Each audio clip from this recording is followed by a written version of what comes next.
Ces enseignements qu'il a annoncés dans cette rencontre avec le Christ, on va aller dans la sourate elle-même. La sourate 36. Quand je pose ça souvent aux musulmans, ils n'arrivent pas à me répondre. C'est un petit voyou là. La sourate 36, à partir du verset 13.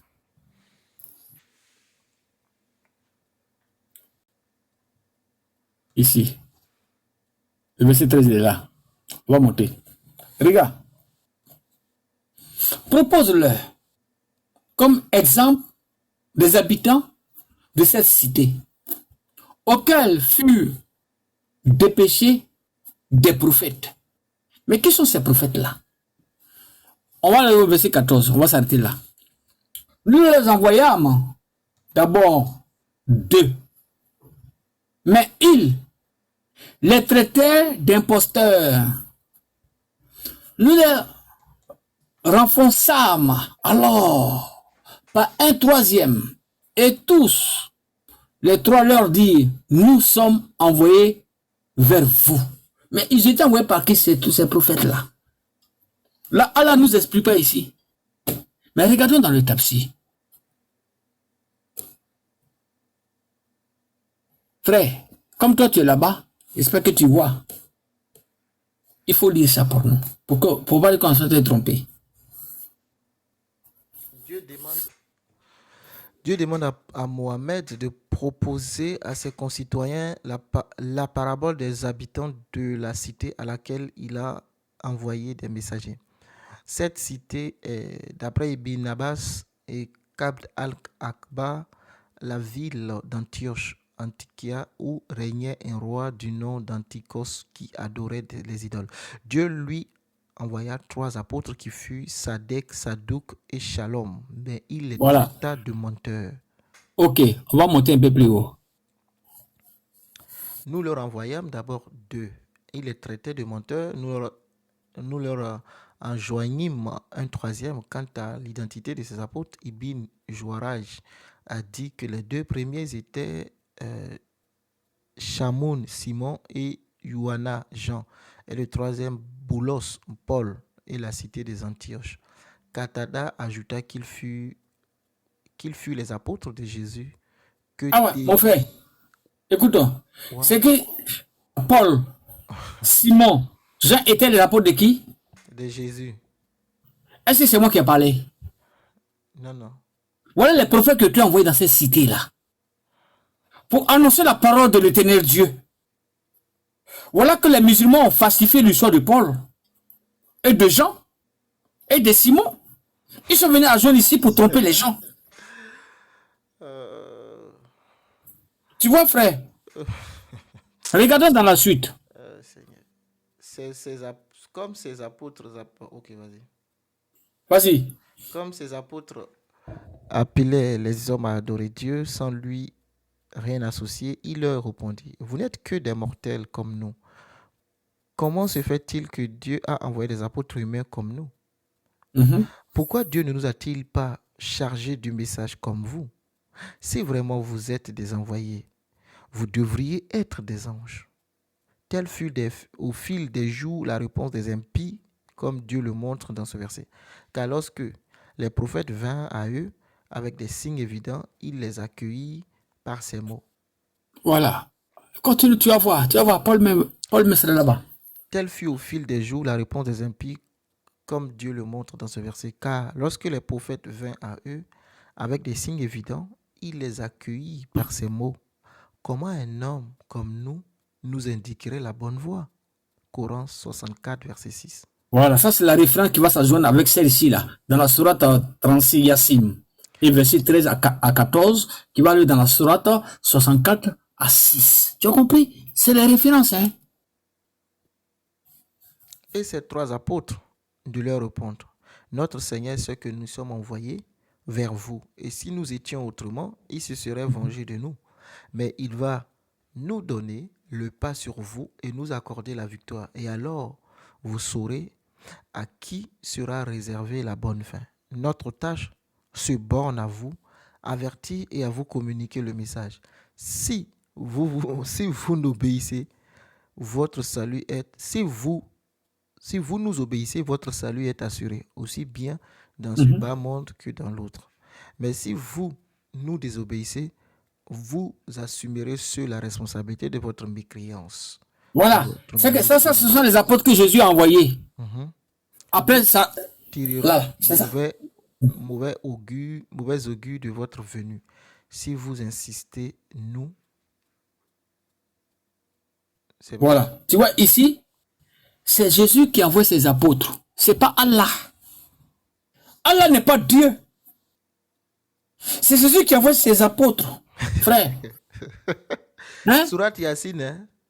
Oui, Surat Yassine à partir du verset 36. Regarde, frère. On va aller dans Matthieu. Jésus même va nous parler.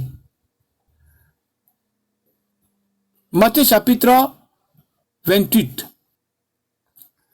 À partir du verset 16. Donc, mon frère. Dans le Coran, c'est Jésus qui envoie les apôtres. C'est Jésus qui envoie les apôtres. Antioche. Par le biais de Paul. Regarde ici. Oui. Vas-y, mon frère, lis pour nous. Les 11 disciples allaient en Galilée sur la montagne que Jésus leur avait désignée. Quand ils le virent, ils se prosternèrent devant lui. Mais quelques-uns eurent des doutes. Jésus s'étant approché leur par là. Voilà. Et au verset 17. Quand ils le virent, ils se prosternaient devant lui. Mais quelques-uns eurent des doutes. Jésus s'étant approché leur par là ainsi. Tout pouvoir m'a été donné dans le ciel et sur la terre. Allez, faites de toutes les nations. Les disciples les baptisant au nom du Père, du Fils et du Saint-Esprit, et enseignez-leur à observer tout ce que je vous ai prescrit. Et voici, je serai avec vous jusqu'à la fin du monde. Est-ce que Allah est le Père de Jésus? Est-ce qu'Allah a un fils? Attends, Kabs dit, le bébé de Marie n'est pas Dieu Pierre. Est-ce que Allah a un fils? Allah n'a pas de fils. Je ne suis pas de son père ici, sur le plan spirituel. Pas sur la chair. Excuse-moi. Pas comme Allah est venu dans la sourate chapitre 66, verset 12, venir souffler dans le farga. Allah est venu souffler dans le farga, en bas d'une femme, pour avoir un enfant, et puis il ne veut pas reconnaître son enfant. Merci beaucoup. Hein. La sourate 21-91, l'homme qui est venu pour l'univers, qui était un signe, elle est confirmée dans la sourate chapitre 21, verset 91. Dans la sourate 19, verset 21, le signe est miséricorde. C'est Issa qui est là-bas. C'est pas ton Allah. Ton Allah, c'est un voyou. Issa envoie des prophètes. Mais c'est pas grave. Hein? Moi, je vais aller t'aimer dans Kams. Regarde, quand tu prends la sourate, attends, je vais te prendre une sourate, la sourate 61. Hein? Tu vois mon nom ici, là, la sourate 61, verset 14. Ce sont les références, ça. Quand là, j'affronte les musulmans avec ça. La sourate 61. Verset 14. Oh Seigneur, oui. Hey, Kams. Aujourd'hui, on n'a pas voulu débattre et dire tout ce que tu veux faut dire. Dieu pire. Regarde maintenant ici, mon frère. Lis ça.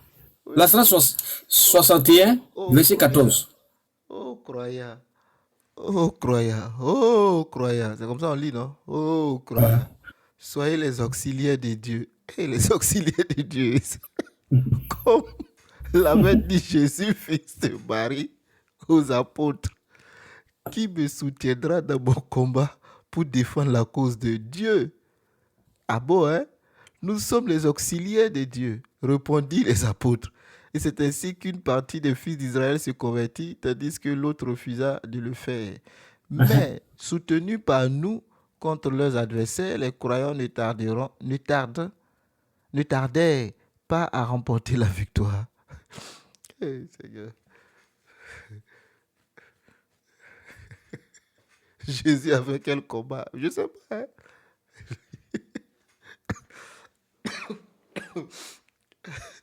Dieu ordonne, le tafsir, Ibn Kathir, Dieu ordonne à ses serviteurs croyants d'être ses partisans en actes, parole et dans leur fort intérieur, en mettant tout à son service et en répondant à l'appel de son prophète, comme les apôtres qui ont répondu à Jésus quand il leur demanda « Soutenez-moi dans mon apostolat pour Allah » ou selon le sens textuel du verset « Qui sont mes partisans dans la voie de Dieu ?»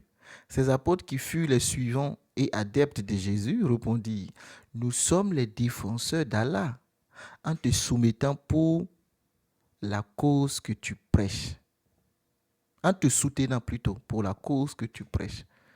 On continue. Ah Seigneur. La radio, tu es là?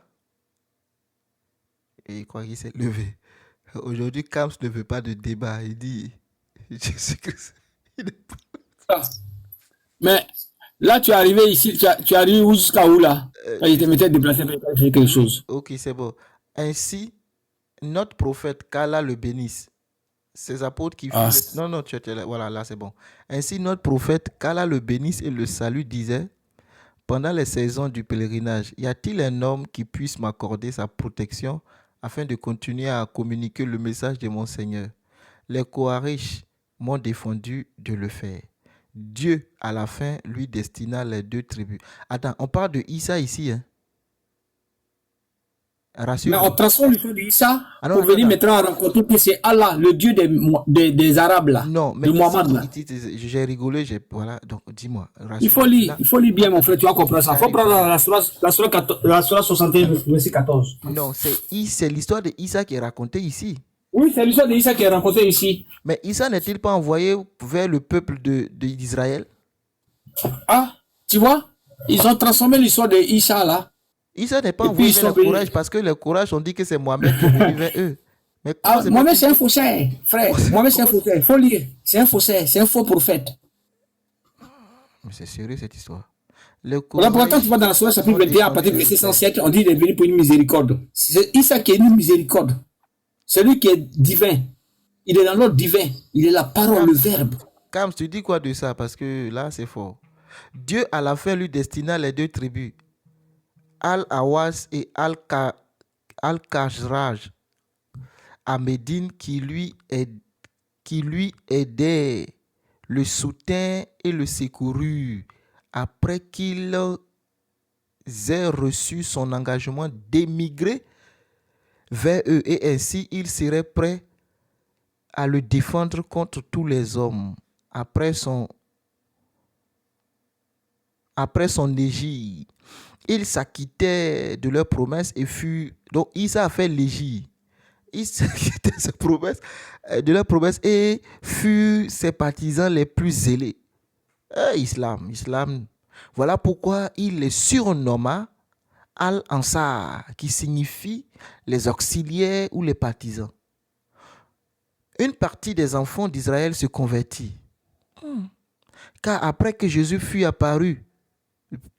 parvenu à communiquer le message de son Seigneur, soutenu par les apôtres, une partie des fils d'Israël crut en lui et en son message, et une autre s'en détourna en reniant sa prophétie, en calomniant sa mère et l'accusant de l'adultère. Ce sont les Juifs, que Dieu les maudisse.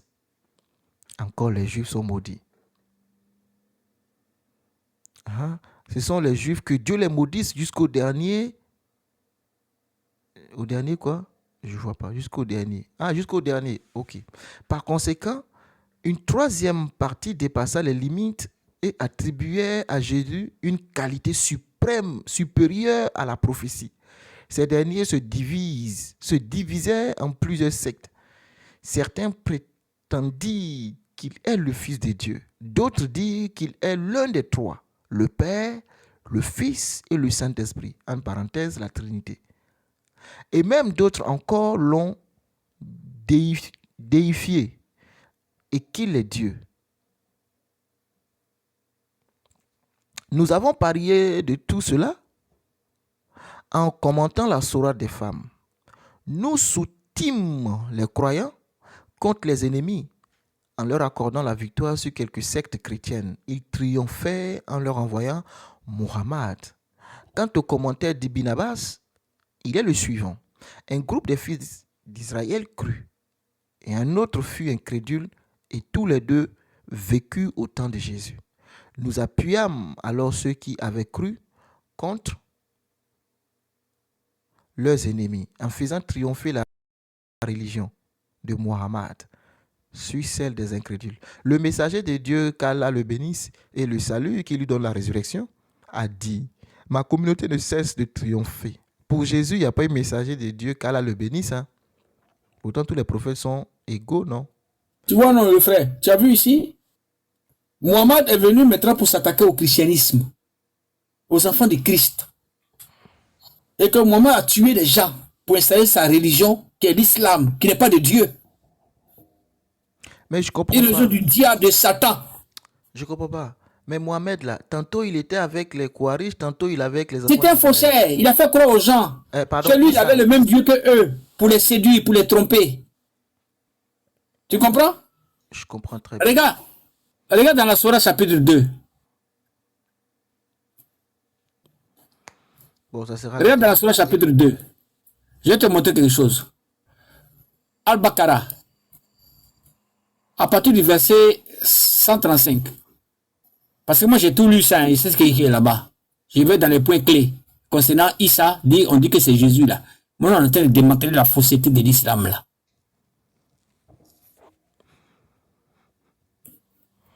Vraiment, Issa c'est dédoublé. Hein. King le Il a raison, écoute-le, il a raison. Salut le frère, conseiller, il faut couper ton micro pour l'instant, s'il te plaît. Oui, t'inquiète pas, c'est juste pour dire en fait. Il n'y a pas de souci, tranquille.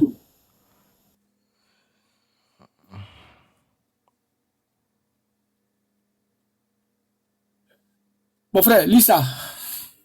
À ceux qui disent faites-vous juifs ou chrétiens et vous serez dans le droit chemin, répond non. Suivons plutôt le culte d'Abraham, ce pur monothéiste qui ne s'est jamais compromis avec les païens. Tu vois ici, quand tu vas voir ici, ça va s'accorder avec celle là-bas. Quand Mohammed, ça voit les juifs là, les chrétiens qui étaient à Médim là, et les gens lui disent qu'ils vont lui parler que de Jésus. Et Mohammed dit non. Il ne croit pas à Jésus. Que Dieu n'a pas d'enfant. Voilà que quand tu vas dans la Sourate chapitre 12, 112, à partir du verset 109, et quand tu lis, tu vois que Mohammed dit que il ne convient pas à Allah de s'attribuer un fils. Tu vois? Et Mohammed invente des histoires à dormir de beaux gens.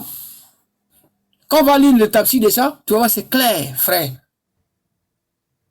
Regarde maintenant, quand Mohammed va les personnes va dire quoi? Nous croyons. Mon frère, faut lire toi-même. Comme tu as ton micro là-bas. Ouais, on va lire, après on va laisser conseiller s'il a quelque chose à dire. Et puis, oui. Moi j'ai fini, c'est là que je m'arrête avec toi. Après, je peux te montrer plusieurs versets comme ça dans le Coran. Nous croyons en Dieu, à ce qui nous a été révélé, à ce qui a été révélé à Abraham, Ismaël, Isaac, Jacob et aux tribus, à ce qui a été donné à Moïse et à Jésus, à ce qui a été révélé aux prophètes par leur Seigneur, sans établir entre eux aucune différence. Et c'est à Dieu que nous sommes entièrement soumis. Voilà, il faut des frères musulmans, quand ils vont montrer, quand ils montrent là, ce que Allah a donné ici là, à ceux-là, qui sont identifiés ici là. Quand ils montrent, ça se trouve dans la Sourate aussi, chapitre 3, verset 184. Il faut aller là-bas. C'est très explicite aussi là-bas. Même chose là, c'est répété là-bas. Et donc, quand ils montrent ce que Allah a donné à ces personnes-là, ça se trouve où? Pour qu'on puisse la lire ensemble. On va avancer dans une analyse. Moi, je suis venu pour les affronter. Hein. Voilà, moi, je suis venu pour l'affronter, frère. Moi, je suis dans un affront avec eux. Écriture contre écriture, preuve contre preuve. Je suis prêt à montrer tout ce qu'il faut ce soir-là, à qui que ce soit. Sans bruit. Amen. Merci. Le conseiller, bonsoir. Bonsoir, hein, et vraiment merci aussi de dire ce que tu penses. Ça me fait plaisir. Moi, j'ai une histoire en fait à raconter aussi à tous les auditeurs qui sont ici. J'avais perdu depuis un moment, facilement depuis 2 ans, ma Bible. Aujourd'hui, je l'ai retrouvée. Grâce à Dieu. Et j'ai toujours finalement quelque chose qui est écrit. Et donc j'ai la Bible en face de moi pour une fois en fait. Je ne suis pas forcément quelqu'un qui va conseiller dans le sens quelqu'un comme toi, parce que peut-être que tu crois en différentes personnes. Mais alors du coup, je vais te lire du coup un verset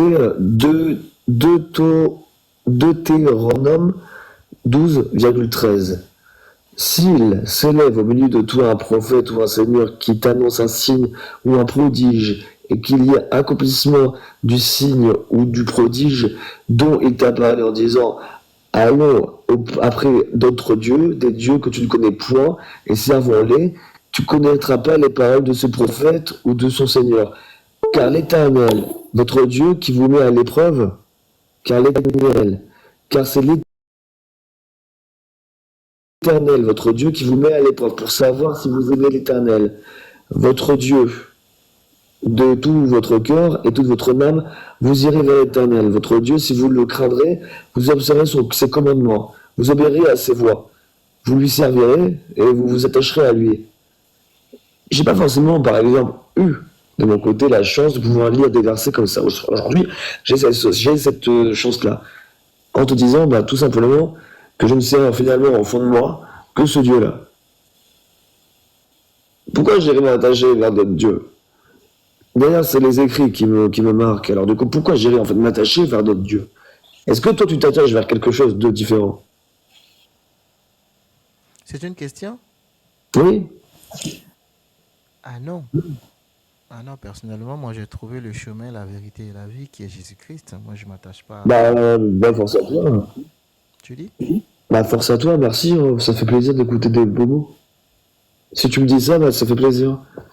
Mais l'islam, qui est derrière la radio, qui défend, en fait, c'est au final vouloir finalement comprendre mieux la Bible, parce qu'il y a des gens en fait qui sont injustes en fait envers la Bible. Ils ne savent pas les vraies voies du Seigneur, et ça c'est injuste. Ça c'est injuste. Aujourd'hui, grâce à Dieu, j'ai retrouvé ma Bible. Non, je pense pas que. Non, peut-être t'as pas compris. Oui, c'est moi qui t'ai pas bien compris, mais la radio n'est pas défenseur de l'islam, mais au contraire, il envoie des Non, prédications. c'est quelqu'un qui est Il là. il me connaît très bien. Il me connaît très bien. Voilà, et c'est quelqu'un qui défend du coup les religions, mais qui Non, pas les trouve religions, il défend sa foi. et il trouve que c'est injuste du coup de parler de l'islam parce que derrière il y a le Jésus Sauveur qui est arrivé. Pourquoi en fait au final il y a des gens qui nous agressent? Pourquoi aujourd'hui il y a des gens qui nous agressent tous les jours en disant ouais alors que Jésus est arrivé, nous a enseigné. Pourquoi en fait il y a des gens qui sont là? Et c'est pour ça que derrière voilà, la radio essaye de comprendre pourquoi ces gens sont là pour essayer de nous mettre en porte-à-faux par rapport à la Bible. Et moi je trouve que c'est très intéressant, très intéressant ce qu'il dit. Oui, pourquoi les gens? Pourquoi les gens? Parce que les ténèbres vont toujours se cogner à la lumière. C'est ce qu'il faut comprendre. L'islam, ce sont les ténèbres. Et Et la voilà, lumière il faut vient pas toujours mentir. à la lumière. Et donc, ceux qui sont dans ce combat-là, tels que la Et radio, nous, ils sont là pour défendre la position. Tu vois, moi, je suis beaucoup plus dans la Bible. Lui, il est beaucoup plus dans le Coran, étant chrétien. Et il a des arguments qui sont beaucoup plus solides. c'est normal, il se Pour fait développer attaquer. ses Il se fait positions. attaquer. Tous les jours, tous les jours, la radio se fait attaquer. Tous les jours, la radio se fait Oui, attaquer. oui, mais c'est normal qu'ils se fassent attaquer parce que il est sur leur terrain. En fait, c'est eux-mêmes qui ont commencé, si tu veux, à attaquer le christianisme. Aujourd'hui, comment dire ça, les chrétiens, aujourd'hui, ils font face à ces attaques-là. Et c'est normal qu'en retour, ils soient attaqués. Tant que tu n'attaques pas le Coran, personne ne t'attaque. Hein. Eux, ils aiment bien attaquer la Bible. Là, je vais mettre une vidéo pour m'arrêter, pour vous montrer comment ils attaquent la Bible Ouais, mais voilà, moi de je suis d'accord manière avec toi. C'est important, tu vois, j'en peux montrer. mensongère, tu vois un peu. C'est Donc important de aujourd'hui, montrer. Dieu, j'arrive, je chute là, Dieu a permis qu'il y ait des personnes qui sont rentrées dans leurs sources pour lire et comprendre. Et de là, sortir maintenant des arguments contre eux, dans leurs propres sources. Aujourd'hui, c'est clair qu'il y a, grâce à ces échanges, ces débats et tout ça, beaucoup de personnes ont compris c'est quoi l'islam finalement. Quand on sait que Issa est né différemment de Jésus dans la Bible, il y a un souci. Si le Coran n'avait pas parlé de Issa, on peut comprendre. Mais Issa, on lui dit que c'est le même qui est Jésus dans la Bible, mais Jésus est né à un lieu qui est différent de celui où Issa est né. Est-ce que toi, conseiller, tu es né à Marseille et je ne sais pas, dans une autre vie, tu es né à Kinshasa, j'en sais rien. Si c'est la même vie, tu es né dans un lieu bien précis, tu ne peux pas naître en même temps à Marseille et demain tu es né à Dallas. Ça n'a pas de sens. Et c'est ce que le courant... Donc, on comprend tout de suite que nous ne parlons pas de la même personne. Isa et Jésus sont deux personnes totalement différentes. Mais aujourd'hui, cette connaissance-là, elle est beaucoup à la portée de tous à cause justement de ces gens comme la radio et autres. Il y a beaucoup de débatteurs musulmans, chrétiens, plutôt, qui se sont mis à cette tâche-là, des exégètes qui fouillent dans les sources islamiques et qui ressortent des choses qui, d'une part, reconfortent la position du croyant chrétien. Parce que quand tu vois ça, tu te dis, bah, finalement, j'ai choisi la bonne part. Parce qu'il y a des gens qui ne sont pas stables dans leur foi. Non, mais alors du coup, là, il n'y a pas de débat en fait à avoir entre nous, mais c'est plutôt, enfin, que quand on regarde finalement les écrits que la radio a mis, bah, en vrai, moi, je comprends pas forcément pourquoi finalement on est là en train de vouloir débattre sur des Non, tu n'as choses. pas compris. Alors, c'est pas un débat. Si tu veux, il y a un musulman qui est passé là tout à l'heure. Je ne sais pas à quelle heure tu es arrivé. Ouais, d'accord, je comprends mieux, ok. Voilà, il y a un musulman qui est passé tout à l'heure. Et moi, je l'ai fait monter pour échanger sur la paternité de Issa. Et c'est pour cela que la radio lui est montée pour montrer qu'on n'a pas le même Issa. Issa, c'est pas Jésus. Jésus, c'est pas Issa. C'est pas un débat entre nous, hein, non. Lui, quand il vient, enfin, dans mes lives, quand il vient, Ouais, mais c'est déjà un musulman. quand il y a un musulman en fait qui monte et qui voilà qui c'est un discours de sourd en fait. Je suis là aussi tous les soirs pour essayer de comprendre. Mais là, aujourd'hui, grâce à la force de Dieu, j'ai retrouvé enfin ma Bible. Maintenant, les versets, maintenant, moi, je peux les donner.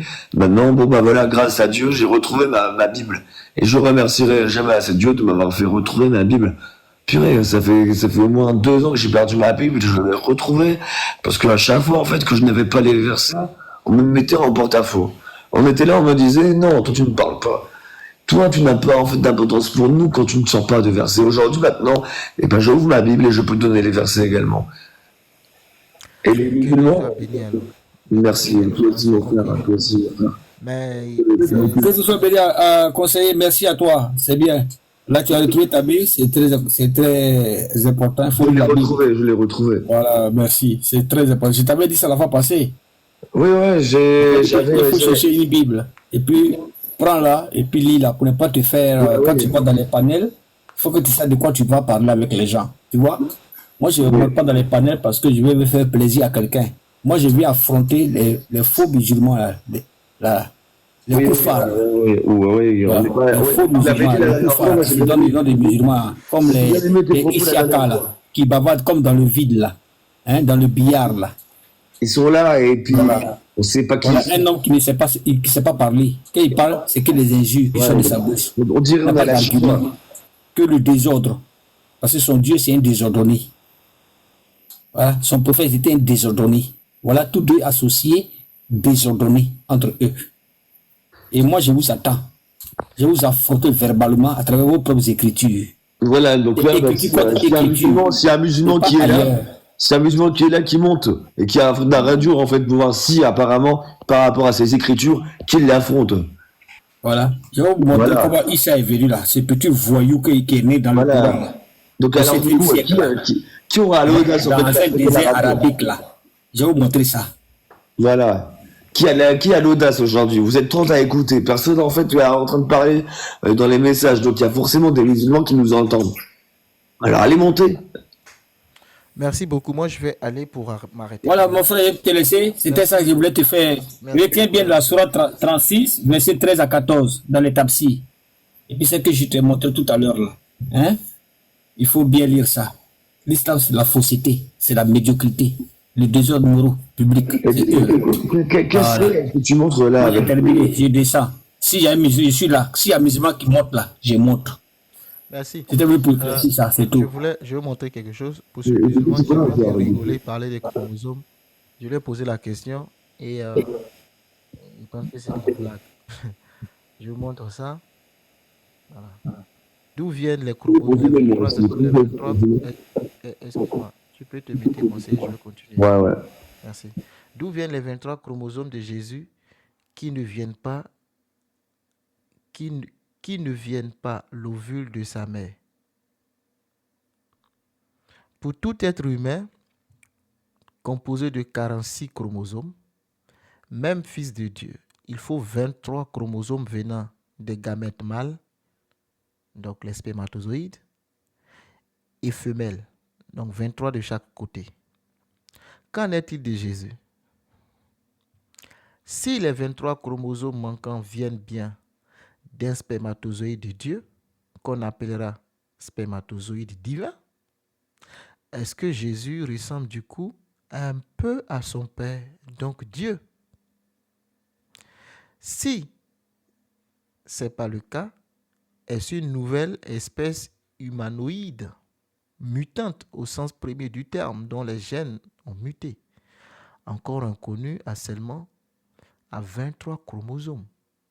L'homme est censé en avoir 46 par cellule, a priori pas viable. En sachant qu'en observant uniquement les chromosomes de sa mère, il serait une femme. Jésus n'aurait en effet qu'un seul chromosome X, le chromosome Y ne pouvant être donné que par les gamètes mâles, et ressemblerait quasi trait pour trait à sa mère. Je voudrais des réponses claires. La biologie, c'est pas de la sorcellerie. Si Jésus a bien existé,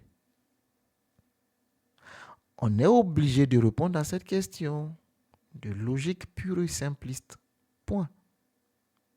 Si vous n'êtes pas capable de me donner une réponse claire, on pourra tous... Excuse-moi, est-ce que je pourrais juste... Joseph était cocu. Je peux terminer? Oui, je voudrais juste savoir comment on fait pour zoomer, en fait, pour zoomer sur l'image. C'est un texte. Vous voulez que je zoome?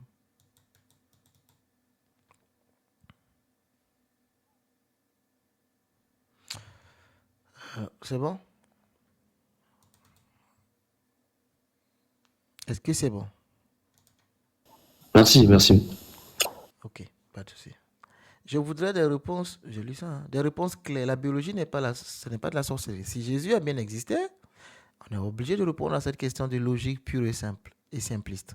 Si vous n'êtes pas capable de me donner une réponse claire, on pourra donc tous conclure que Joseph était cocu et que Marie lui a fait un enfant dans le dos et ensuite jouer le coup de l'immaculée conception pour ne pas se faire battre par son mari, ou alors que Jésus n'a jamais existé. Là, il reste dans une logique, n'est-ce pas? Où sont passés les 23 chromosomes de Jésus? Puisque Marie donne 23 et lui n'a pas les autres 23 de papa. On va prendre quelques réponses. Dieu, ayant créé l'univers, était bien capable de créer 23 chromosomes. Oui, qui peut le plus, peut le moins. Vous êtes d'accord avec ça? Amen.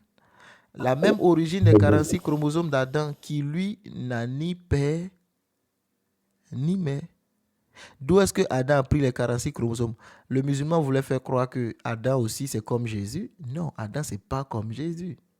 Adam n'était pas composé de 23 chromosomes. Adam était composé de 46 chromosomes. Oui.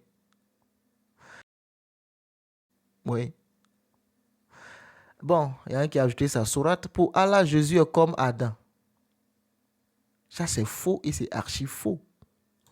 Pour Allah, Jésus est comme Adam qu'il a créé de poussière, puis il lui dit sois et il fut. Kun fayakun. Ça, c'est faux. Adam n'est pas comme Jésus parlant de création. C'est faux. C'est archi faux, ça. Bon, ça est l'omnipotence de Dieu. Dieu peut tout, conçu du Saint-Esprit.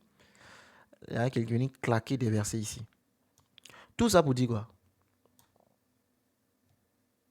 Tout ça pour dire quoi? La mission de l'esprit. Moi, je ne lis pas. Hein. Je vous laisse aller réfléchir. Tout ça, c'est une question qui est posée il y a 10 ans. Hein. 10 ans. Tout ça vous dit quoi? Le Fils unique du Père étant conçu comme homme dans le sein de la Vierge Marie, Christ, c'est-à-dire oint par l'Esprit, dès le début de son existence humaine, même sa manifestation n'a lieu que progressivement. Donc aux bergers, aux mages, à Jean-Baptiste, aux disciples, toute la vie de Jésus-Christ manifestera donc comment Dieu l'a oint d'esprit et de puissance. Il y a des choses qu'on ne peut pas scientifiquement expliquer. Et c'est pour cela que la conception ou la naissance de Jésus-Christ est miraculeuse. Merci. Merci. Il ne faut pas chercher des choses. Donc, Jésus est esprit, puisque c'est le souffle de Dieu dans le Coran. Bah, admettez. Tu m'entends ou pas? Qui veut monter? Est-ce que tu m'entends ou pas? Oui, je t'entends. D'accord, oui. Et du coup, voilà, j'ai du coup un message aussi à faire passer. Donc du coup, Job 39-40, l'Éternel s'adressant à Job dit, celui qui dispute contre le Tout-Puissant est-il convaincu? Celui qui conteste avec Dieu a-t-il une réplique à faire? Job répondit l'Éternel et dit, voici, je suis trop peu de choses. Que te réplique-je? Je mets la main sur ma bouche, j'ai parlé une fois, je ne répondrai plus. Deux fois, je ne rajouterai rien. Amen. Merci pour ton verset. Ils lui ont fait un IRM à ton Jésus, une prise de sang, un scanner. Bon, je fais peut-être parenthèse. Hein. C'était Oui, juste. voilà. Voilà, quoi. J'ai parlé une fois, je ne répondrai plus. Deux fois, je ne rajouterai rien. Euh, C'est marqué dans la Bible. Géraldine, bonsoir. Où tu es monté par erreur? Je pense que oui. Géraldine, bonsoir. Je pense qu'elle est montée par erreur. Bon. Si ce n'est pas le cas, tu peux refaire ta demande. Ah. Hébreu, je termine ma lecture. Enfin, jusqu'à je vais terminer. Parce que si je vais terminer, je risque de faire de bâcler le travail. Hein? Je ne vais pas terminer, c'est pas grave. Je vais vous mettre la vidéo du monsieur. Et puis je m'arrête là. Moi, je m'arrête au verset 12. Demain, je vais continuer mon enseignement. Ah, merci, en tout cas, ça m'intéresse. Mais il n'y a pas de vidéo là que je peux voir, en fait, et zoomer dessus. Non, je n'ai pas encore mis de vidéo. Je dis, je vais mettre une vidéo avant de... Bah, ce qui est chiant, c'est qu'avec, du coup, je peux pas voir, en fait, et zoomer sur ce que tu mets. Mais bon, je sais pas comment faire, mais voilà. Je mettrai la vidéo et peut-être que le son. Voilà. Dans tous les cas, c'est des choses peut-être qui vont pas t'intéresser non plus, hein, parce que c'est l'islam, hein, c'est comment les musulmans défoncent notre livre de foi. Et c'est pas Voilà, bien. après, moi, je vois ma Bible et je vois, j'ai parlé une fois, je ne répondrai plus. Deux fois, je ne rajouterai rien. Voilà, donc du coup, c'est le verset Job 39-40. Merci. Il est entré une fois pour toutes dans le lieu très saint, non avec le sang des boucs et des veaux, mais avec son propre sang, ayant obtenu une rédemption éternelle. Car si le sang des taureaux et des boucs et la cendre d'une vache répandue pour ceux qui sont souillés sanctifie ou procure la pureté de la chair, combien plus le sang de Christ qui par un esprit éternel s'est offert lui-même. Aïe, aïe, aïe, aïe, aïe. Sans tâche à Dieu purifiera-t-il votre conscience des œuvres mortes afin que vous serviez le Dieu vivant. Et c'est pour cela qu'il est le médiateur d'une nouvelle alliance, afin que, la mort étant intervenue pour le rachat des transgressions commises sous la première alliance, ceux qui ont été appelés reçoivent l'héritage éternel qui leur a été promis.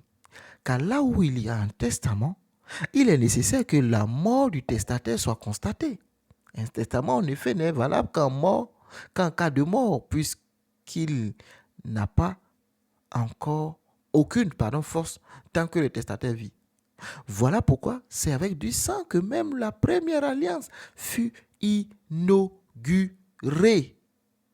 Moïse, après avoir prononcé devant tout le peuple tous les commandements de la loi, prit le sang des veaux et des boucs avec de l'eau, de la laine écarlate et de l'hysope, et il fit l'aspersion sur le livre lui-même et sur tout le peuple en disant, ceci est le sang de l'alliance que Dieu a ordonné pour vous. Jésus va dire les mêmes paroles, mais cette fois-ci c'est avec son sang. Ceci est mon sang versé pour la nouvelle alliance. Il fit pareillement l'aspersion avec le sang sur le tabernacle et sur tous les ustensiles du culte. Et presque tout, d'après la loi, est purifié avec du sang. Et sans effusion de sang, il n'y a pas de pardon de péché. Il était donc nécessaire, puisque les images des choses qui sont dans les cieux devaient être purifiées de cette manière, que les choses célestes elles-mêmes le fussent par des sacrifices plus excellents que ceux-là. Sans effusion de sang, il n'y a point de pardon de péché. C'est clair et c'est net. On ne va pas en débattre. Car Christ n'est pas entré dans un sanctuaire fait de main d'homme en imitation du véritable, mais il est entré dans le ciel même afin de comparaître maintenant pour nous devant la face de Dieu. Et ce n'est pas pour s'offrir lui-même plusieurs fois qu'il est entré, comme le souverain sacrificateur entre chaque année dans le sanctuaire avec du sang étranger. Autrement, il aurait fallu qu'il eût souffert plusieurs fois depuis la création du monde. Tandis que maintenant, à la fin des siècles, il apparaît une seule fois pour abolir le... Pour faire quoi? C'est où le péché originel? C'est où le péché originel? Des ignares comme ça. Il apparaît une seule fois pour abolir le péché par son sacrifice. Quel péché? Et comme il est réservé aux hommes de mourir une seule fois, après quoi vient le jugement, de même Christ qui s'est offert, il n'a jamais pris sa vie, une seule fois, apparaîtra sans péché une seconde fois à ceux qui l'attendent pour leur salut. Donc soyez sereins, vous les chrétiens. Soyez sereins. Laissez les prédicateurs, le diable dans la rue avec leurs problèmes. Soyez sereins. Amen. Christ est venu ôter le péché. Quel péché alors? Alors du coup, moi, je vais en rajouter une. Proverbe 29-30. La crainte des hommes tend un piège, mais celui qui se confie en l'Éternel est protégé. Beaucoup de gens recherchent la faveur de celui qui domine, mais c'est l'Éternel qui fait droit à chacun. Amen. Merci. Moi, je vous mets la vidéo, je vous laisse souffrir avec la vidéo. Et après cela, je m'arrête et je vous dis bonne nuit et que Dieu vous bénisse abondamment. Une question avant. Oui. Parce que moi, en fait, demain, je suis là en train de vouloir rechercher un travail. Mais mon professeur, celui qui doit en fait me faire le travail, n'est pas capable finalement d'être présent. Pourquoi je devrais faire le travail à quelqu'un qui n'est pas présent? Je me demande. Reprends parce que je n'ai rien compris. D'accord. Mon professeur. Donc celui qui m'apprend pour la formation. Je suis en formation. D'accord. Voilà. Et il n'est pas présent pour m'apprendre. Mais il me donne des travails à faire alors que je suis en recherche de travail. Mais parce qu'il va t'évaluer à la fin, non? Oui, mais sauf que il n'est pas présent, lui. Mais c'est pas sa présence qui compte. Est-ce qu'il ne suit pas les travaux même quand il n'est pas présent? Au final, il s'en fout, on dirait. Mais toi, tu as besoin c'est un certificat ou un diplôme? Oui, j'ai besoin d'un diplôme, oui. Oui, mais ça aussi, tu t'en fous. Quand je dis tu t'en fous, je dis, toi, tu cherches ton diplôme, tu fais le travail, c'est à lui d'évaluer. Sa présence n'est pas ce qui est important, mais ce qu'il évalue ton travail à la fin pour que toi, tu aies ton certificat ou ton diplôme plutôt. Et puis, basta, quoi. Donc du coup, tu penses que je devais travailler, tu penses que je dois travailler là ce soir pour finir mon travaux? Mais tu dois finir tes travaux parce que tu seras évalué par rapport à tes travaux. Là, Donc c'est du pas coup, normal. Oui. je vais le faire du coup. Mais il faut bien le faire, sinon tu n'auras pas ton diplôme. Oui, mais je m'en fous en fait. Si lui n'est pas dispo, enfin à chaque Mais fois. non, tu sais, en fait, c'est toi qui as besoin de diplôme. Ton professeur, il s'en fout, en fait. De la manière dont tu dis je m'en fous, dis-toi que ton professeur, il s'en fout. Lui, il est déjà professeur, il est placé, il a aucun souci. C'est toi qui cours derrière un diplôme. Donc, c'est à toi de fournir des efforts. Tu as raison. C'est pas à lui de fournir des efforts. Alors du coup, voilà, je vais travailler. Voilà, sois fortifié et travaille si tu veux ton diplôme. C'est difficile quand tu as des personnes qui ne sont, enfin, ton professeur qui s'en fout et que toi de ton côté tu veux C'est travailler. monnaie courante. Moi, je connais un qui faisait son doctorat, son professeur, bon, basta. Voilà, c'est ça. Et au final, Mais attends, lui, il a eu son thèse, il a eu sa thèse, hein. moi je Il me fait dis son que, travail, et ouais. à la fin, le professeur est venu et il a soutenu et il a eu son truc. Mais s'il dit, bon, mon professeur n'est jamais là, je ne fais pas les travaux, il aura